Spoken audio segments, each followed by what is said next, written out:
باب 6۔ پس ہم کیا کہیں؟ کیا گناہ کرتے رہیں تاکہ فضل زیادہ ہو؟ ہرگز نہیں۔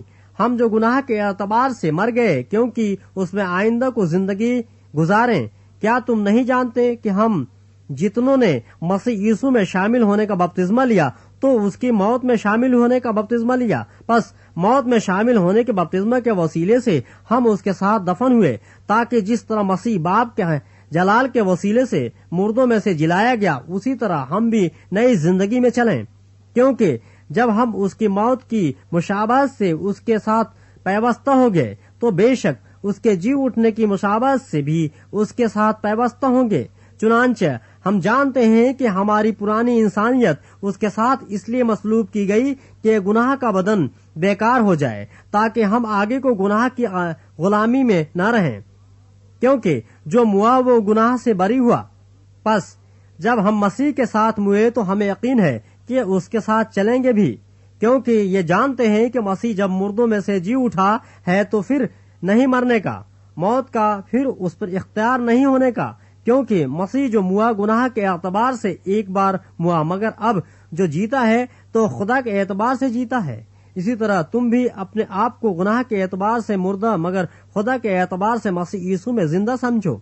پس گناہ تمہارے فانی بدن میں بادشاہی نہ کرے کہ تم اس کی خواہشوں کے تابع رہو، اور اپنے اعضا ناراستی کے ہتھیار ہونے کے لیے گناہ کے حوالے نہ کیا کرو، بلکہ اپنے آپ کو مردوں میں سے زندہ جان کر خدا کے حوالے کرو، اور اپنے اعضا راست بازی کے ہتھیار ہونے کے لیے خدا کے حوالے کرو، اس لیے کہ گناہ کا تم پر اختیار نہ ہوگا، کیونکہ تم شریعت کے ماتحت نہیں بلکہ فضل کے ماتحت ہو۔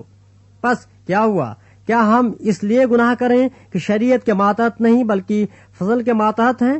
ہرگز نہیں۔ کیا تم نہیں جانتے کہ جس کی فرما برداری کے لیے اپنے آپ کو غلاموں کی طرح حوالہ کر دیتے ہو، اسی کے غلام ہو، جس کے فرما بردار ہو، خواہ گناہ کے جس کا انجام موت ہے، خواہ فرما برداری کے جس کا انجام راست بازی ہے۔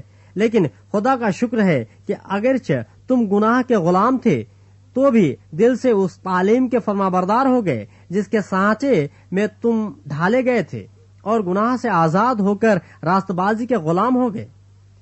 میں تمہاری انسانی کمزوری کے سبب سے انسانی طور پر کہتا ہوں، جس طرح تم نے اپنے اعضا بدکاری کرنے کے لیے ناپاکیوں اور بدکاری کی غلامی کے حوالے کیے تھے، اسی طرح اب اپنے اعضا پاک ہونے کے لیے راست بازی کے غلامی کے حوالے کر دو، کیونکہ جب تم گناہ کے غلام تھے تو راست بازی کے اعتبار سے آزاد تھے۔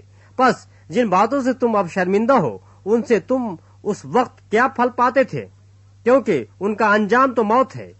مگر اب گناہ سے آزاد اور خدا کے غلام ہو کر تم کو اپنا پھل ملا، جس سے پاکیزگی حاصل ہوتی ہے، اور اس کا انجام ہمیشہ کی زندگی ہے، کیونکہ گناہ کی مزدوری موت ہے، مگر خدا کی بخشش ہمارے خداوند مسیح یسوع میں ہمیشہ کی زندگی ہے۔